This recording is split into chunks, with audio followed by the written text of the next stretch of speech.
Hey guys, and welcome back to another commentary. I don't do these very often, mainly because a lot of the times I don't have a lot to say, but I do have a lot to say about this video. And the first thing is that was the hardest scene to film, because there were a lot of people outside at that time of night. And Jackie is now canon because she wouldn't get out of the window, and I felt bad locking her in the cage. So basically, I figure, why don't I go through the history of me making this video. Basically, it started in, March, when I had to read The Exorcist for an adaptation class I was taking. And I read the book, and like I said in the video, I didn't really like it. I mean, I always read books with the intention of them turning into videos. That's just the way my brain operates. But this one I wasn't sure about. I was like, I didn't really like it that much. And, so I read it, and I was not convinced it would make a good video. And then I saw the movie, and I was like, I have to make a video because I want to parody that. I had two reasons for making this video. Was one, I wanted to parody the Exorcist stuff with Father Mulcahy. That was the first idea that came into my head. And my second idea was the ending, because obviously everyone wants to, reference the Thriller video. It's one of the greatest music video endings ever.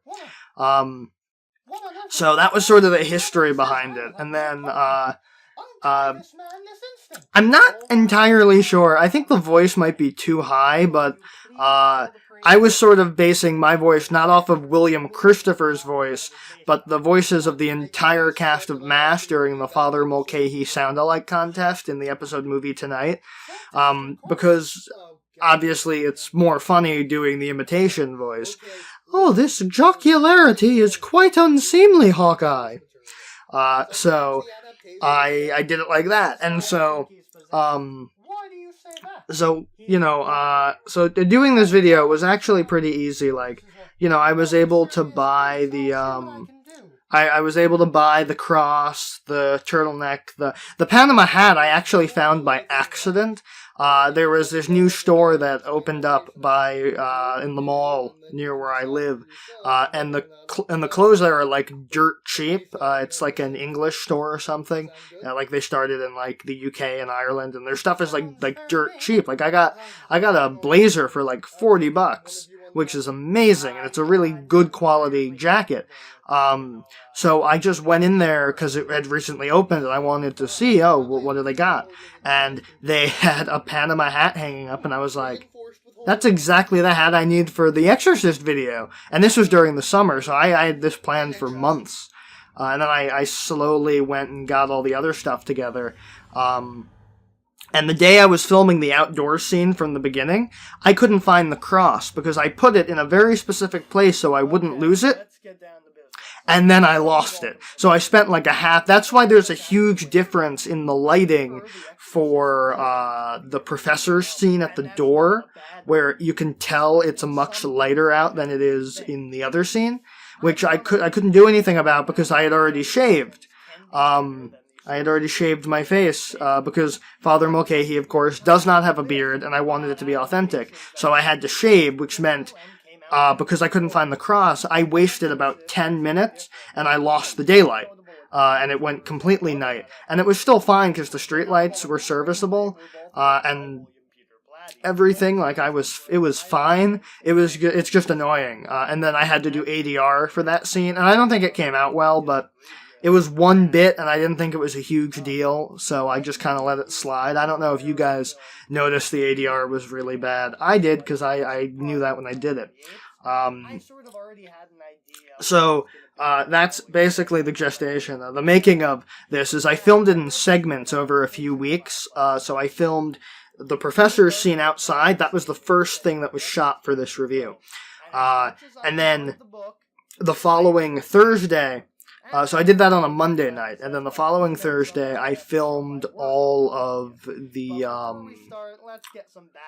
the scenes inside featuring Michael and the professor, because I needed my beard for those. So I did those on the Thursday, so all the scenes of me and the professor in the bed and standing and the ending. And then on the following Saturday I filmed this bit, the review, which is why the lighting is slightly different between the first bit and the rest of it, because in the time between doing the two segments of filming, one of the light bulbs in the room blew out, and I couldn't replace it. It blew out like the day before, and I didn't have time, so the lighting is a wee bit different. Not too much, but like I noticed it.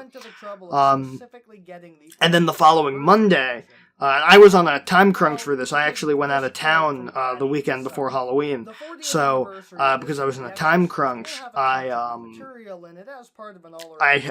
shaved Sunday night. I filmed half of it on Monday. I had to shave again on Wednesday because in the 3 days I had noticeable stubble where it would look different, so I had to shave again. And then I filmed all the Father Mulcahy bits. I filmed the outdoor bits on that Monday, and then I filmed the inside bits on Thursday. And basically, because I shot it in segments, I was editing it. I edited together what I had, so it actually came together in about 4 or 5 hours. It usually takes me about 2 days because I'll get bored and whatever, and I don't want to force myself to. I'm not going to kill myself over getting a video done. This one, my only limit was get it done by Halloween. So, obviously, I had a decent amount of time for that. But again, I was going out of town, so I had to sort of be in a time crunch. But I got it done really quickly, and I had the video done by that night, which was awesome. Yeah, I didn't go to Comic-Con this year, so I just saw a bit from a Halloween video from a few years ago.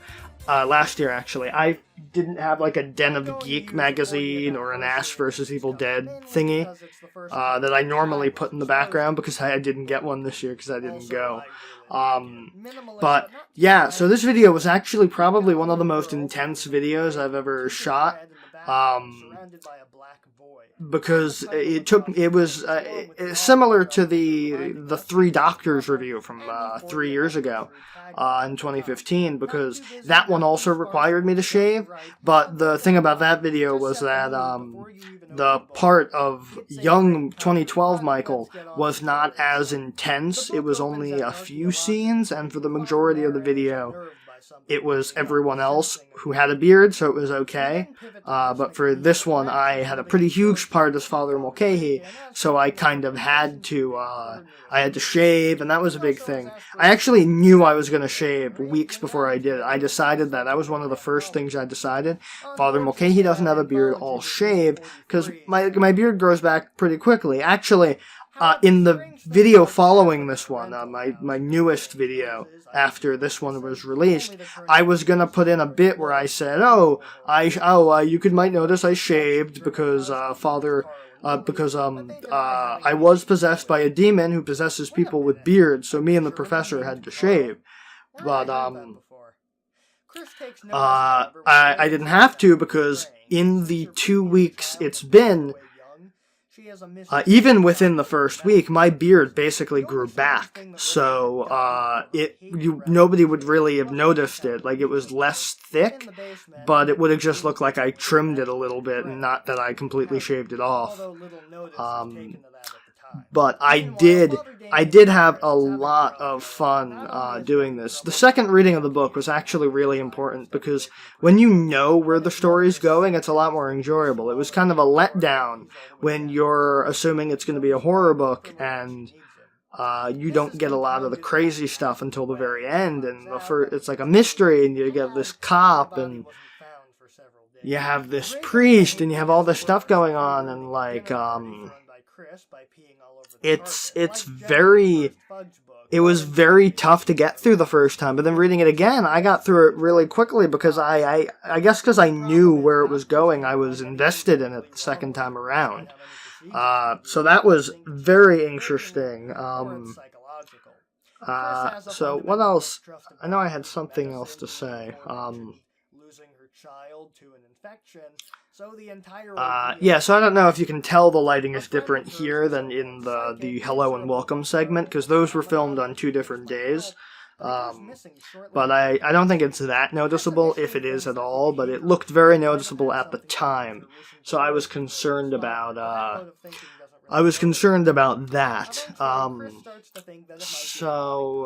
Since the Ouija board and everything was where this all started, and starts to look into the possibility, trying to find out more from a local priest, Father Dyer, a friend of Karras's. But that's ridiculous. Ouija boards causing demonic possession is a different horror movie. Things are compounded when Burke Dennings, the director... I definitely, I did have a lot of fun. I don't know, like, I'm not... See, the problem is I'm not great with accents, so, like, I think the professor sounds like he has a Chicago accent. He probably doesn't. But that's, like, so it's tough to do stuff like that, because I don't really know. And, like, I filmed these alone. With the exception of the outdoor scenes, which I had my brother do camera stuff. I had him hold the camera because I wanted it handheld, or because I had to have it up in an upstairs window while I was across the street, and that would have been a really long run to do it. Go run down, run outside, run back to check it. So, like, so I'm not, I mean, I think the Father Mulcahy voice came out fine. Like I said, a little too high, but, otherwise, it sounds like Father Mulcahy, and I look like Father Mulcahy, which is, I guess, sort of the main thing with that. I swear that joke, that was legitimately my thought process when I saw Carl's name for the first time in the book. I saw German named Carl, and my mind immediately went to demo reel. Because it's kind of a running joke, in that, at least, with me and some friends, that, like, basically everything the Nostalgia Critic does is ripped off from somewhere, which, I'm not judging, I'm the same way. Like, a lot of my stuff is cribbed from other people. But it's just funny, because I keep finding stuff, and I'm like, oh, like, demo reel was Be Kind, Rewind, the movie, and then, Karl Copenhagen is a German with a shady past, and there's a German with a shady past in The Exorcist, one of the most famous horror movies of all time, so it's just interesting to see where people get their inspiration from, with the 2 priests doing their best to find out the demon's intentions. Oh, sorry. Brutal and taxing on both their physical and mental. I had to yawn. I don't know if that got picked up. Not that one.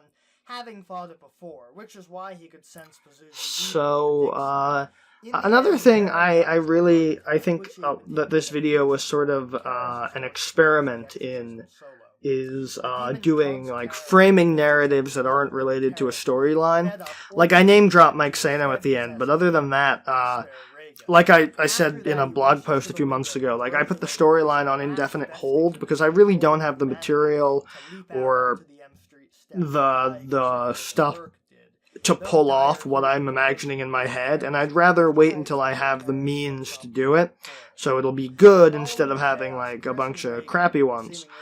So it's, like, on hold in the sense that, like, whenever it resumes, it'll be, okay, time in the storyline was compressed, but not in the grand scheme of things. So I want to do other framing narrative stuff. I don't have any ideas right now, but I want to do other sort of framing narrative stuff, because that stuff it's fun, and and I also need to practice doing screenwriting. I actually wrote a screenplay format script for this, because that's sort of how I used to just write stuff in WordPad, but once I started doing screenwriting stuff for school, I started writing it like that. It's good practice in doing it, because it's not like an actual screenplay where I need to write down, like, character descriptions in it or whatever. It's just I write down the action line and the dialogue, which is, like, the main thing. The important, I write down, like, I visualize the scene. I actually storyboarded the opening segment because I wanted to make sure I had everything good and everything visualized right. So I visualized how I thought it would look, and then I adapted it for the way the room actually looks. It was actually really hard figuring out where to frame the professor because the room is a lot smaller than I let on, in the sense that like I show like 3 characters in front of one wall, and then they should be really close, but they're deliberately not. And it was actually very interesting because like I said, I haven't done a video like this since 2015, where I had to film it in segments over a long period. Most of the time, videos are one and done in shooting sections, and if I had to do storyline stuff, I did that completely separately, and I just popped it into the next video after I finished getting all of it. So it was very interesting to do this because it was unique in that I hadn't done it for a while, and I've gotten a lot better, I think. Like, the thing is, I absolutely hate, like, the production aspect of stuff. I would prefer to just write and hand this stuff off to someone, but I am kind of good at it, especially because I basically taught myself everything. I like to joke that I'm a professional amateur, because I taught myself literally everything I know about video production.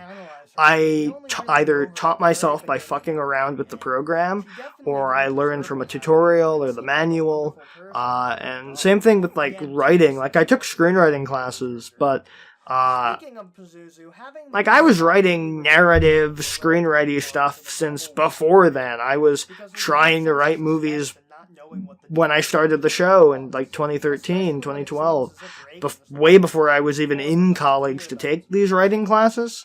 And I've definitely learned a lot. I definitely think that, like, this is better than the Halloween in the Lair storyline, which wasn't great, especially because, like, I'm not a great actor in... Like, I will admit that freely. I'm not an actor. I really are. I'm really not, but you kind of have to be an actor when you're making a review show, so I've kind of been thrust into it. Like, I don't work well. I don't know if I seemed comfortable. The good thing was that, like, Michael, my character, didn't have to be comfortable because he was tied up in a bed, which was it's very hard to do that alone. Just so you know, like, that stuff, I bound myself alone. I did it completely by myself. I had no help. It was just me doing that on my own. So, in case you were wondering, like, did I have help filming any of that stuff? Apart from the outdoor scenes, no. The intro segment, before they enter the staircase, I had help with that, and I set it up, and, you know, I had someone to assist me. Everything else, I set the camera up myself. I set the microphone up myself. I basically do everything myself, and this video was probably the most by myself I did, because I had the help from my brother with the 3 doctors. He helped me shoot a lot of it because he was around, but I had to shoot this on several days, so he wasn't always around to help, and I didn't really need him for a lot of it because it came out pretty good. Crackers from Brad Jones's demo reel one-shot. Release the crackers! I can't really feel bad for Burke because, well, he was kind of an asshat. I mean, so I definitely, you know, I learned a lot making this video. I definitely learned to always make sure that the lighting is the same. To not forget to forget to change light bulbs, and I also learned that the most important thing in all of filmmaking is to check the voices before I do them, because I have a sinking feeling that the voice didn't come out the way I hoped it did. But other than that, it was it was a fun video. It was very fun to write. This was like the first video in a while where I wasn't like scrambling to finish the script the day before. I was scrambling to finish the script the day before, and I pushed it to... I was going to film the indoor scene Saturday and film the review Thursday, but I swapped them. And so that actually gave me a lot more breathing room. That's why I'm doing the videos once every 2 weeks now, because it gives me more breathing room to figure it out. And a lot of the time, especially with papers and whatever, this semester has been like really kicking my ass. So I've had to basically do the 1 week thing, but I had to spend the previous week doing schoolwork. But other than that, it's definitely helped me, and it was definitely a help for this video. I think I would have had to take a week off to make this video regardless, because it was a very intense video, a lot of writing, a lot of shooting. So yeah, that's enough about like how intense the video was. I feel like I'm kind of overselling it. I don't want to do that. Maybe it was because I was reading it for a class, so I was in a time crunch. Yeah, I definitely agree with the sentiment that I put in the video. I think it was because I was reading it for a class, and it felt like a chore instead of an experience. That happens a lot. Like Sideways, I had to read for a class, and it was an experience. I don't know why The Exorcist felt differently. Like I had to read a lot of books for that. Like I had to read 12 Years a Slave, which was kind of tough because it was the first one we had to read, and I had like a week from the start of the semester to read it, so it was like there was no way I was finishing that in a week, regardless of if I enjoyed it or not. And I actually don't remember if I even actually read it, so I don't know if I liked it or not, but just enhanced everything wonderful about the book.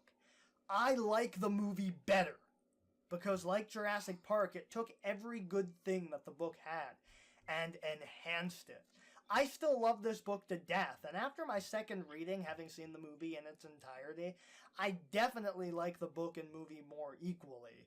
But the movie still wins. So I'm sorry I got a little quiet there. I was trying to just think if there was anything like behind the scenes I wanted to reveal in this that I hadn't already, but I think I did basically everything I wanted to talk about with the behind the scenes. I talked about the shooting. I talked about losing the cross, which was not fun, but kind of hilarious in hindsight, because I found it a day later, looking in the same place, because I remembered what I did with it. I learned doing this that my first opinion was slightly flawed. In the meantime, if you like this video, you can subscribe and watch one of my other videos, and if you have any comments or complaints, put those in the comment section below. And if you enjoyed this video, show it to your friends and share it around the internet. And maybe consider... And I remember shooting the ending scenes was a little tough, because I couldn't figure out where the professor should stand. I love that force field bit. That was good. Like, I couldn't figure out where the professor should stand. And so, because I was filming it during the day, I kind of had to position him where it would be, like, not entirely apparent that it's daytime out when it was nighttime in the beginning. So, do you finally believe I'm not possessed? So, that was a tough one. I guess you can kind of say, like, oh, it's because, like, the lighting inside is reflecting outside, or it's because it's 1 in the afternoon, or because it's, like, 10 a.m. on a Thursday, not 7 p.m. on a Monday, which was when the outside films were shot. For purely educational purposes, we're deciding whether... Yeah, this I liked. I was gonna say the new Halloween movie, but I felt like The Nun was, like, more themed to the priesthood. I felt it would make more sense, even though The Nun's not really relevant anymore. Yeah, so actually, I don't know if you can hear it. I'm wearing combat boots in that scene as the professor, because not because I'm dedicated to the costume, just because I wear combat boots, because I got a weird thing going on with my ankle pivoting weird. So it was either that or or go to a doctor and like get a brace or something. So I just decided, screw it, I'll just wear combat boots and they'll hold my feet in place. And it actually ended up being good because the professor was wearing the proper footwear. And this was like my number 2 reason for doing it. I absolutely loved it. I was supposed to just turn around, but like it was too small. I couldn't get the effect to show up well, so I had to get close to the camera and do the laugh. Fun fact, the reason it does that weird image distortion thing, I don't know why it did that. It wasn't showing up in the player, so I exported it like 3 times and it kept doing the same thing. So I said, screw it, it's like an Easter egg. It makes you look weird. Although one thing about that is kind of interesting was the eyes I used. I couldn't find any good images of the thriller eyes from the video. So those are actually the Master's eyes from the opening of the 1996 Doctor Who movie that I just kind of superimposed behind my eyes. So like I did like a mask in Vegas and I exported that separately because I did it all in Movie Plus because Vegas keeps crashing on me, and I thought it was doing that on my old laptop because it was old, but it does that on this laptop and I have no idea why it does that. So like it's not tenable to release an entire video using Vegas, even though it is a superior software, because it literally will not let me get more than like 3 minutes into editing before it fucks off. And so that was, The Exorcist. And a good video. I liked it. It was very interesting to shoot, and I hope you enjoyed hearing all the behind-the-scenes stuff. So that's about it.